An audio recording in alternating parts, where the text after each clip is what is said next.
Finishing up this week's work, we move on to problem number 20. And with problem number 20, we start talking about machines, simple machines.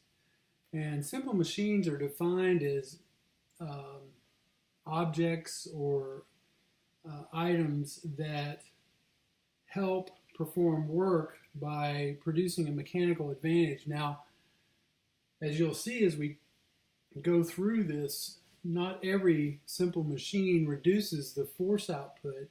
Sometimes the simple machine's activity is to decrease the distance that the person or whatever is doing the work has to move, and there's a actual detriment in terms of the force output. But let's start out with problem number 20. Problem number 20 states that suppose you need to raise a 250 kilogram mower a distance of 6 centimeters above the ground so you can change the tire. You have a 2 meter long lever. Where would you place the fulcrum if your force that you have is limited to 300 newtons? So first of all, the force that you put in is called the effort. And in this case, it's 300 newtons. The force that you're trying to move is called the load. And I will use the terms effort and load throughout all of these problems regarding simple machines. And the load here is 250 times 9.8. And then the distance for the effort and the distance for the load have to be divided between 2 meters. Now, there's two ways we can do this. One is we can write two equations, or the other is we can basically say that the effort distance is, well, let's say the load distance is x, and the effort distance is 2 minus x. Now, that's the same as writing that the effort plus the load is equal to 2, and then substituting one for the other and coming up with the same situation. So anyway,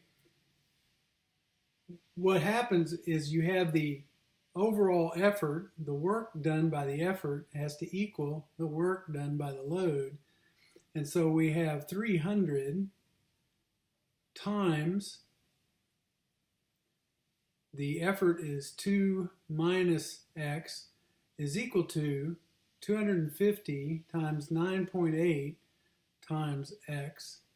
And those two have to equal each other. And now you can see pretty easily that you can solve for x, and x works out to 0.109 meters, which means that on the side of the load is that much of the, and the rest, which is 2 minus that, or 1.891 meters, is on the side of the effort. And so basically, that's the relationship, or where the fulcrum would be placed. Now the second, the next problem we're going to do is problem number 21, which is a fairly similar problem. Number 21 states, what is the mechanical advantage of a wheelbarrow, such as the one diagrammed in 9.24, if the center of gravity of the wheelbarrow and its load are perpendicular to the lever arm at 1.02 meters, and 1.02 now represents the effort, the distance for the effort. And then it says if the wheels, or the load, is 0.055 meters, or 5.5 centimeters, as it says in the problem. So the distance for the effort and the distance for the load are as follows. As it turns out, the mechanical advantage can equal one of two things. It can equal the force of the load divided by the force of the effort, or it can be equal to the distance of the effort divided by the distance of the load. You see that they're inverse relationship. So in this case, we have 1.02 divided by 0.055, or 18.5. And that is the mechanical advantage. There are no units for mechanical advantage. The next question is, what is the effort given this mechanical advantage? Well, the effort is going to equal the load divided by the mechanical advantage if you rearrange this equation right here. So that's going to equal the load, which in this case was 55 times 9.8 divided by 18.5. And if you do the math here, you get 29.1 newtons. And then the last asks, what is the total force on the wheel? In other words, what is the total force being picked up by the wheel in an exerted weight? What force does the wheel exert on the ground? Now, if we draw a force diagram, on the ground, you have to hold up the weight, and you have to hold up, and that is counterbalanced by the force that we're looking for and the effort that you put in, because the effort is upward. And so if we take 55 times 9.8, that has to equal 29.1 plus whatever this F is. And if you work that out, you're going to get 510 newtons is the force of the wheel on the ground. 22 states a typical car has an axle with a 1.1 centimeter driving radius and a tire that is 27.5 centimeters. So this is going to be 0.0011 meters, and this is going to be 0.27. Okay, now as it turns out, this is the distance for the effort, because this is the axle where the drive is, and this is the distance for the load. Going back up here, mechanical advantage is equal to the distance of the effort divided by the distance of the load, which is going to be 0.011 divided by 0.275. So here's a case where there's a loss because of the mechanical advantage. And what you end up with is 0.0400 as far as the mechanical advantage. And all of that is because you have to have a small drive shaft and larger tires. And so you give up a considerable amount in terms of forces in order to have that relationship, tire versus axle. 24. It says that you have a pulley system, which is shown in figure 922A. Now that figure says that the mechanical advantage is equal to 2. It has 2 ropes, so it has a mechanical advantage of 2. And you want to lift an engine that weighs 115 kilograms. So the force of the load is going to be 115 times 9.8. And it asks, what would the tension be in the rope? Well, the tension is going to be the effort, the rope that's holding up the engine, or that you're pulling on.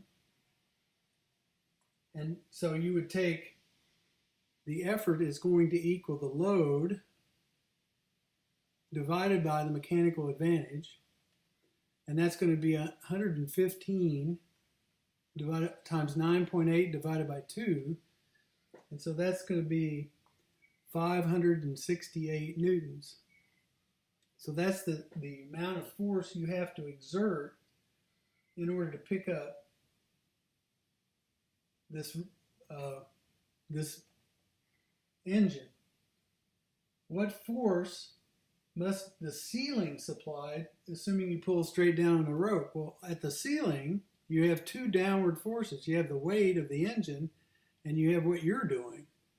And so that's going to be 115 times 9.8 plus 568, and that's going to equal 1,600, well, let's say 1,690 newtons.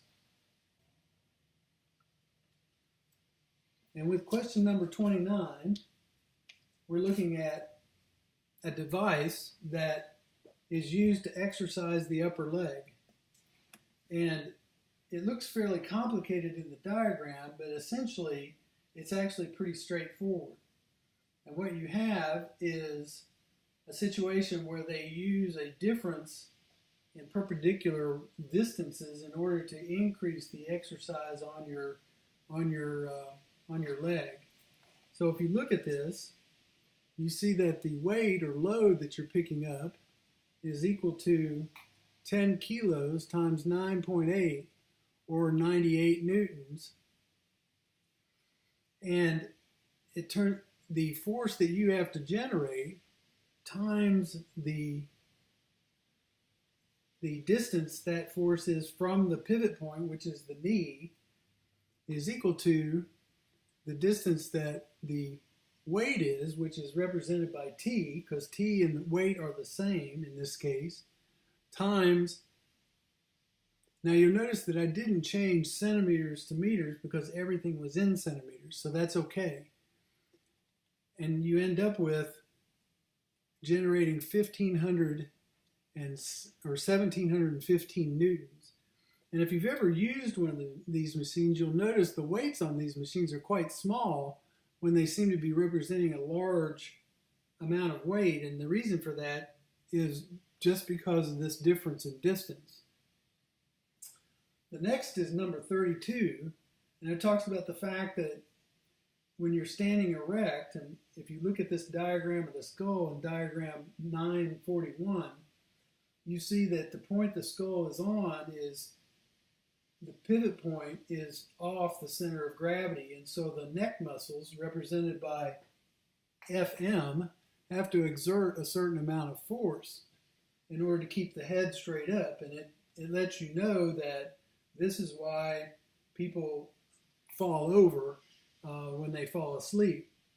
And so it's asking how much is FM if the head weighs 50 newtons.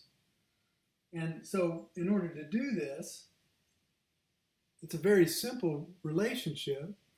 You have FM times the distance that FM is from the pivot point, in this case 5 centimeters, is equal to the mass, which is 50 newtons, times its pivot distance to the pivot point, which is 2.5 centimeters. So F is going to equal 250 newtons. Now that doesn't look right to me, because if you put 5 over 2.5, the mechanical advantage should be 2. So that doesn't look quite right. I'm sorry, it's 25. I missed a decimal point. So the force here, now that's right. The force here is 25 newtons to hold this up. And the mechanical advantage is 2 over 1. That's correct. B says, what is the total weight on the point F? What force has to be generated by Fj, which is the point where the skull is actually being held up. As it turns out, you have two downward forces. You have the force of the muscle and the center and the weight of the skull So the total is 75 newtons.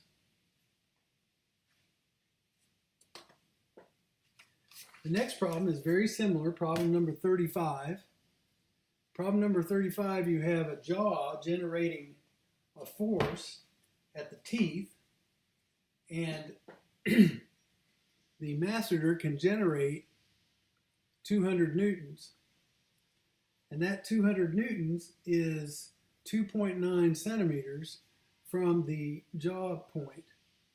The force reaction times its distance, which is 5.0, equals 200 times 2.9. So F reaction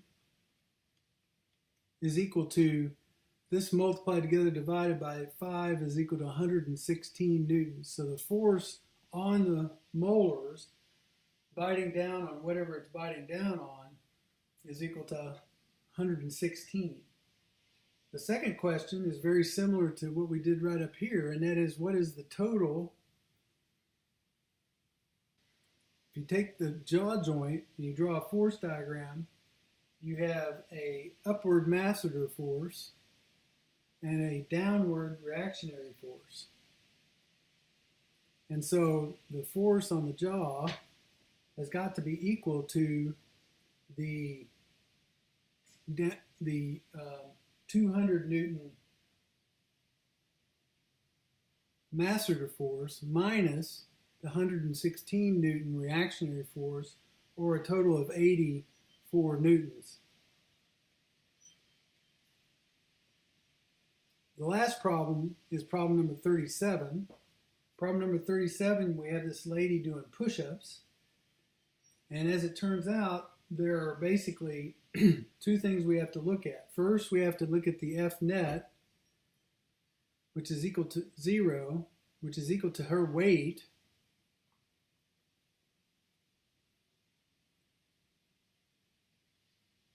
minus the force of each arm, or FP, minus FR, the force of each arm.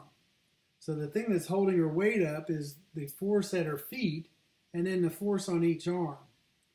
So these are the two unknowns. Then we also know that the weight times 0.9, the torque from that, has to be equal to F reaction times 1.50, assuming her feet are the point of pivot. So that's going to be 50 times 9.8, that's her weight, times 0.9 is equal to FR times 1.5. And this is for both arms, so we have to divide that by 2 once we get the answer. Sorry. Wait until we get the answer to divide it by 2. So the total FP is going to equal 294 newtons. So that's going to be 147 newtons per arm. The triceps is at the back of the upper arm, has an effective lever arm of 1.75 centimeters, and she exerts the force 20 centimeters from the elbow joint. Calculate the force on each tricep.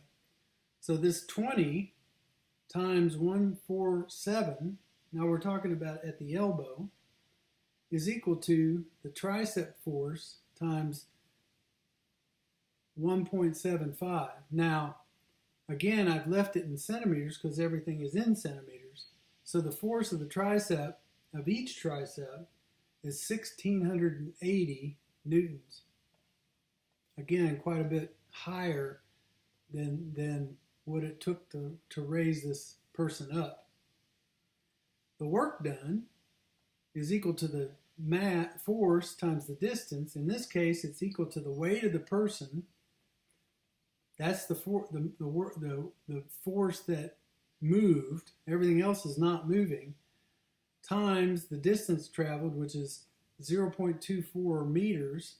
So for a total of 418 joules of work. And if she does 25, 118, not 100, 418, I can't read my handwriting again. She does 25 of these in a minute. It'll be 25 times the one push-up divided by 60 seconds, and that ends up being 49 watts.